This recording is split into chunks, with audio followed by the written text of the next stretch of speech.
امیر سنت سے عرض ہے کہ استقبال ماہ میلاد، استقبال ماہ ربیع الاول کے لیے جمع ہیں اور ہمارا مدنی مذاکرے کا سلسلہ بھی ہے۔ میں چاہوں گا اگر ابتدا میں ہی آپ استقبال جس کو ہم کہتے ہیں کہ مبارک ہو وہ شے پردے سے باہر آنے والا ہے، ماہ مبارک آنے والا ہے، چاند نظر آنے والا ہے، استقبال کے لیے جمع، استقبال کے لیے ہمیں کیا کیا نیت کرنی چاہیے، کیسے استقبال کرنا چاہیے اس ماہ میلاد کا، اس پر میں چاہوں گا کہ آپ کچھ مدنی پھول عطا فرمائیں۔ یہ تو سب جذبہ کروائے گا، آئے وہ کہاں سے ملتا ہے؟ استقبال۔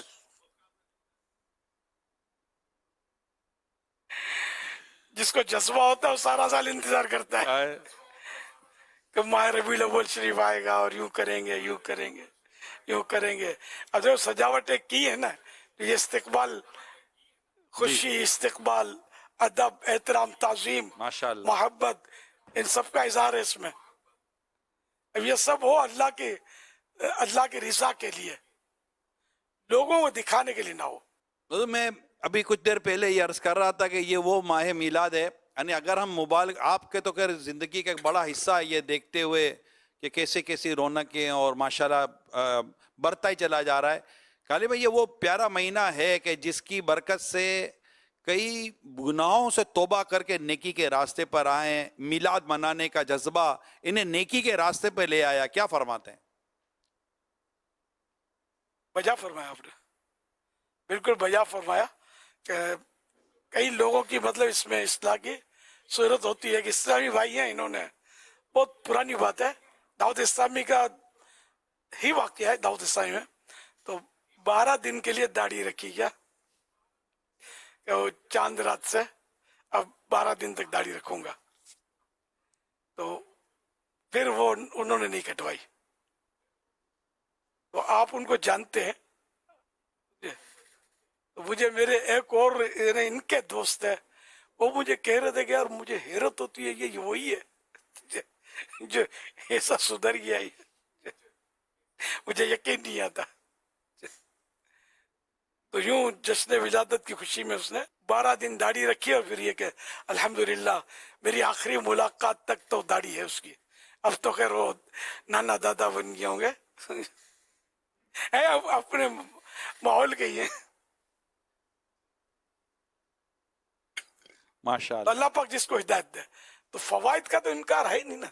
جشن ولادت منانے کے فائدے کا، سورج آب و تاب سے چمک رہا ہو تو اس کا انکار تو اندھا ہی کر سکتا ہے، آنکھ والا تو کبھی نہیں کر سکتا۔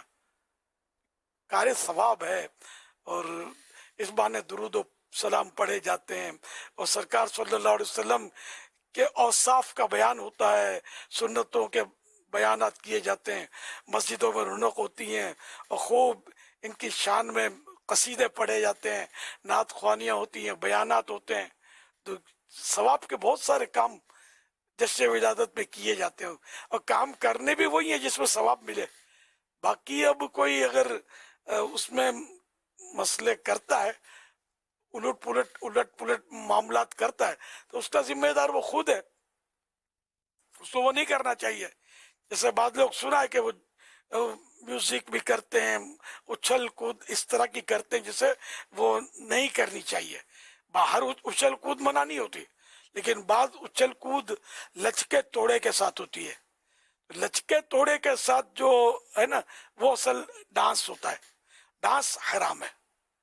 اب یہ کہ ہر طرح کے لوگ گھس جاتے ہیں اس میں، جیسا وہ دریا میں مچھلیاں ہوتی ہیں اور جال پھینکو تو کیکڑے بھی آ جاتے ہیں، تو بعض اوقات دریائے سانپ بھی نکل آئیں گے، تو یہ ہوتا رہتا۔ تو اب یہ کہ سمندر ہے یہ انسانی، اس میں کئی لوگ ایسے بھی پائے جاتے ہیں جو گڑبڑ کر رہے ہوتے ہیں، ان کو بھی نہیں کرنی چاہیے، ان کو سمجھایا جائے، جشن ولادت خوب منائے جائے اور دھوم دھام سے منایا جائے۔